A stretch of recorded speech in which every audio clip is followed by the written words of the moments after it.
चलिए जानते हैं आज के देश और दुनिया की सिलेक्टेड काम की और महत्वपूर्ण 50 बड़ी खबरों को सिर्फ 10 मिनट में। पर अभी तक आपने इस वीडियो को लाइक नहीं किया तो लाइक कर दीजिए। भारत जोड़ो यात्रा की पहली वर्षगांठ मनाने के लिए कांग्रेस पार्टी 7 सितंबर को देश भर के सभी जिलों में निकालेगी भारत जोड़ो यात्रा। सभी राज्यों पर हमला है, एक देश एक चुनाव। राहुल गांधी ने मोदी सरकार पर साधा निशाना, कहा बीजेपी विपक्ष को खत्म करने के लिए रच रही नए हथकंडे।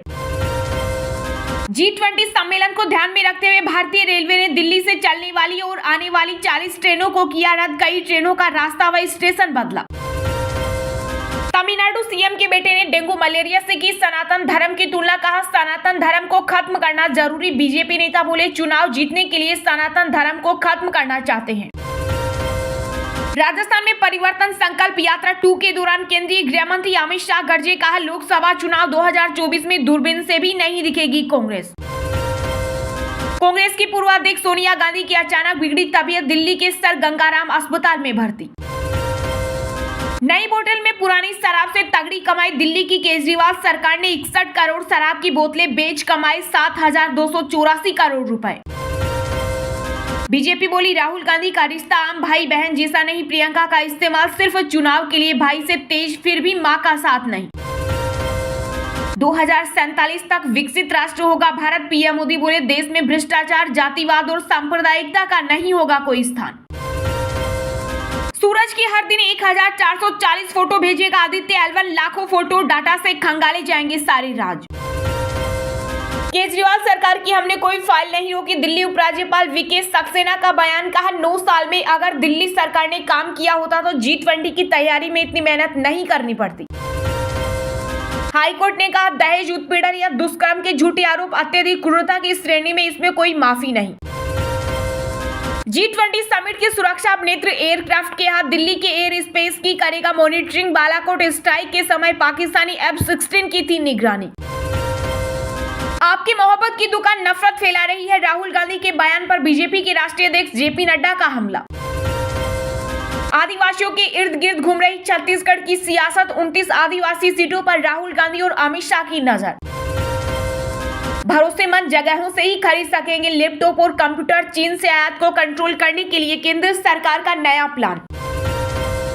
यूपी में श्री कृष्ण के जन्मोत्सव पर एटीएस कमांडो संभालेंगे सुरक्षा, 80 लाख श्रद्धालुओं के लिए 6 जोन, 30 सेक्टर में बटा मथुरा शहर। चीनी राष्ट्रपति शी जिनपिंग ने भारत से बनाई दूरी, अगले सप्ताह होने वाली G20 समिट में नहीं होंगे शामिल। हिंदुओं को गाली देने की लगी है होड़, कांग्रेस के प्रमोद कृष्णम ने स्टालिन को लताड़ा, इसरो का मजाक उड़ाने वाले प्रकाश राज ने भी सनातन धर्म को कहा भला बुरा। दिल्ली से बाहर बड़े कार्यक्रम का आयोजन करने से डरती थी पिछली सरकारें, G20 के बहाने पीएम मोदी ने कांग्रेस पर कसा तंज। सनी देओल की पार्टी में गदर 2 का जश्न मनाने पहुंचे शाहरुख खान, खत्म हुई दोनों स्टार्स के बीच दुश्मनी। केंद्र सरकार द्वारा बुलाए विशेष सत्र को लेकर 5 सितंबर को बैठक करेगा इंडिया गठबंधन, कांग्रेस अध्यक्ष मल्लिकार्जुन खड़गे के घर हो सकती है मीटिंग। वोट के लिए खत्म करना चाहते हैं सनातन धर्म, उदयनीति स्टालिन पर केंद्रीय मंत्री अमित शाह का पलटवार। कांग्रेस नेता राहुल गांधी ने आरजेडी प्रमुख लालू यादव के साथ मिलकर बनाया चंपारण मटन, राजनीतिक मुद्दों पर भी की बातचीत। पाकिस्तानी क्रिकेटर ने बांधे हार्दिक पांड्या के जूते के फीते, कैमरे में रिकॉर्ड हुई फोटो, खेल भावना से जीता दिल। बेंगलुरु में हुआ यूपी जैसा टीचर कांड, अध्यापिका ने कहा पाकिस्तान चले जाओ, भारत तुम्हारा नहीं हिंदुओं का देश है। मध्य प्रदेश से लेकर राजस्थान तक भाजपा के शीर्ष नेताओं ने शुरू की यात्राएं, शिवराज सिंह और वसुंधरा राजे निभा रही दूसरी भूमिका। G20 समिट के दौरान पुलिस कर्मियों को थाने में ही रहकर करनी होगी ड्यूटी, नहीं जा सकेंगे घर। छत्तीसगढ़ में 7 लाख गरीबों को मिलेगा आवास, भूपेश बघेल सरकार का बड़ा फैसला। इंडिया का मतलब भारत, राज्यों का एक संघ एक राष्ट्र एक चुनाव को लेकर राहुल गांधी का बड़ा बयान। 2024 के चुनाव से पहले ही टूट जाएगा इंडिया गठबंधन, लोकसभा चुनाव में मिलेगी करारी हार, हिमाचल प्रदेश के पूर्व सीएम प्रेम कुमार धूमल का बड़ा बयान। मुंबई में कांग्रेस ने स्थगित की जन संवाद यात्रा, पुलिस के लाठीचार्ज के बाद बिगड़े हालातों के कारण लिया फैसला। केंद्र सरकार ने G20 के लिए एक पैसा नहीं दिया, केजरीवाल सरकार की मंत्री आतिशी ने मुश्किल सवालों के बेबाकी से दिए जवाब। इसरो ने आदित्य L1 को अगली कक्षा में भेजा। अब इसकी पृथ्वी से सबसे ज्यादा दूरी 22,459 किलोमीटर होगी। महाराष्ट्र के जालना में हुई हिंसा पर भड़के शिवसेना नेता आदित्य ठाकरे बोले, सीएम शिंदे में शर्म बची है तो उन्हें इस्तीफा दे देना चाहिए। शिरोमणि अकाली दल ने इंडिया गठबंधन और एनडीए दोनों से बनाई दूरी। 2024 के लोकसभा चुनाव को लेकर बनाई रणनीति। वन नेशन वन इलेक्शन पर AIMIM चीफ असदुद्दीन ओवैसी बोले, बहुदलीय लोकतंत्र और संघवाद के लिए विनाशकारी होगा। गुलाम नबी आजाद के नाम पर भी उठाए सवाल। राजस्थान के मुख्यमंत्री अशोक गहलोत का वन नेशन वन इलेक्शन को लेकर बड़ा बयान, कहा ये कोई नया मुद्दा नहीं। बीजेपी ने यूपी से राज्यसभा चुनाव के लिए उम्मीदवार किया घोषित। डॉक्टर दिनेश शर्मा को बनाया कैंडिडेट। 15 सितंबर को होगा मतदान। G20 के चलते दिल्ली में घूमने के लिए मेट्रो टूरिस्ट स्मार्ट कार्ड की बिक्री शुरू, बनाए गए स्पेशल काउंटर। अगस्त में लगातार तीसरे महीने कम हुआ रूस से कच्चा तेल आयात। सऊदी अरब से हो रही बड़ी खरीदारी। 1 अक्टूबर से लागू होगा सिम कार्ड का नया नियम, पहले से और बढ़ जाएगी सख्ती। वन नेशन वन इलेक्शन को लेकर बीजेपी प्रदेश अध्यक्ष सम्राट चौधरी ने सीएम नीतीश को बताया डरपोक, कहा हिम्मत है तो बिहार में करे चुनाव की घोषणा। एक देश एक चुनाव, राहुल बोले ये भारतीय संघ पर हमला। स्टालिन ने कहा यह भाजपा की साजिश, पहले अपना भ्रष्टाचार तो रोकिए। सुना है कि पीएम मोदी लद्दाख में चीन के घुसने पर चर्चा करना चाहते हैं। संसद के विशेष सत्र पर संजय राउत ने दिया बड़ा बयान। बीजेपी की परिवर्तन यात्रा को अमित शाह दिखाएंगे हरी झंडी। वागड़, मेवाड़, हाड़ौती की 52 सीटों पर नजर। जालना हिंसा पर सीएम एकनाथ शिंदे ने जारी किया वीडियो संदेश, लोगों से की अपील सभी शांति बनाए रखें। इंडिया गठबंधन की कोऑर्डिनेशन कमेटी से गांधी परिवार दूर, बिग ब्रदर की तरह काम नहीं करना चाहती कांग्रेस। कर्ज संकट दुनिया के लिए बड़ी चिंता का विषय। G20 समिट से पहले पीएम मोदी ने इशारों में चीन पर साधा निशाना। शिवपाल सिंह यादव जल्द बीजेपी ज्वाइन करेंगे। महाराष्ट्र की तरह यूपी में भी टूटेगा विपक्ष। सुबह सपा प्रमुख ओम प्रकाश राजभर ने किया बड़ा दावा। मध्य प्रदेश में इंद्रदेव को मनाने के लिए टोटकों का दौर शुरू। उज्जैन में तप साधना तो श्योपुर में मेंढक और मेंढकी की कराई शादी। जेल में इमरान खान को मारने की रची जा रही साजिश, पूर्व पाक पीएम के करीबी का दावा। भारत बांग्लादेश बॉर्डर से 1.47 करोड़ के सोने के बिस्किट के साथ तस्कर गिरफ्तार। बीएसएफ ने कस्टम विभाग को सौंपा। पीएम मोदी ने यूएन में सुधार किया आह्वान, का 20वीं सदी के मध्य का दृष्टिकोण अब दुनिया की सेवा नहीं कर सकता। उदयनिधि स्टालिन को सनातन धर्म पर बोलना पड़ा भारी। चारों ओर से नेताओं ने घेरा, कांग्रेस ने झाड़ा पल्ला।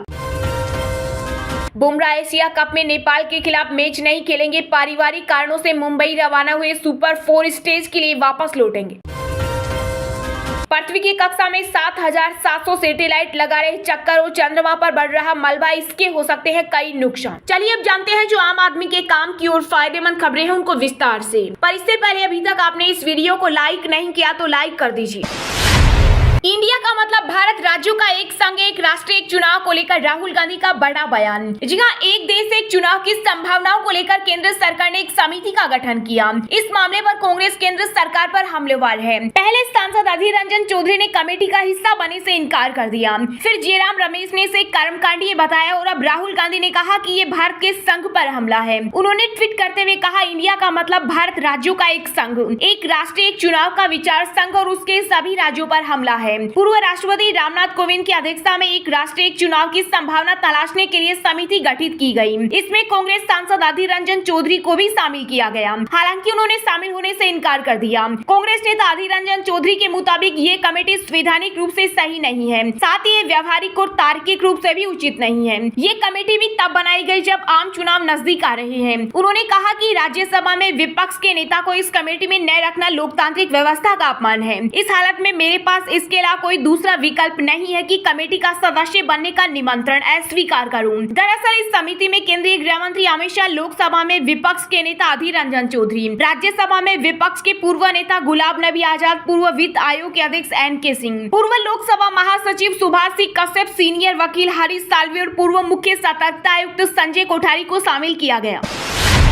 भारत की G20 अध्यक्षता से कई सकारात्मक प्रभाव, कुछ मेरे दिल के बहुत करीब। खास इंटरव्यू में पीएम मोदी ने चीन पाकिस्तान को कही दो टूक। जी हां, प्रधानमंत्री नरेंद्र मोदी ने G20 समिट को लेकर एक्सक्लूसिव इंटरव्यू दिया। ये इंटरव्यू ऐसे समय में आया जब आगामी 9 से 10 सितंबर को नई दिल्ली में G20 देशों की बैठक होने जा रही है। इसके अलावा केंद्र ने 18 से 22 सितंबर के दौरान संसद का विशेष सत्र बुलाया है। प्रधानमंत्री नरेंद्र मोदी ने विशेष साक्षात्कार में कहा कि भारत की G20 अध्यक्षता से कई सकारात्मक प्रभाव पड़े हैं। इनमें से कुछ मेरे दिल के बहुत करीब हैं। प्रधानमंत्री ने कहा कि दुनिया का जीडीपी केंद्रित दृष्टिकोण अब मानव केंद्रित में बदल रहा है। भारत इसमें उत्प्रेरक की भूमिका निभा रहा है। पीएम मोदी ने कहा कि भारत 2047 तक एक विकसित राष्ट्र बन जाएगा। हमारे राष्ट्रीय जीवन में भ्रष्टाचार, जातिवाद और सांप्रदायिकता का कोई स्थान नहीं होगा। पीएम मोदी ने साक्षात्कार के दौरान कहा, G20 में हमारे शब्दों और दृष्टिकोण को दुनिया केवल विचारों के रूप में नहीं बल्कि भविष्य के रोड मैप के रूप में देखती है। आज भारतीयों के पास विकास की नींव रखने का शानदार मौका है जिसे अगले हजारों वर्षों तक याद रखा जाएगा। पीएम ने कहा, लंबे समय तक भारत को एक अरब भूखे पेट वाले देश के रूप में देखा जाता था।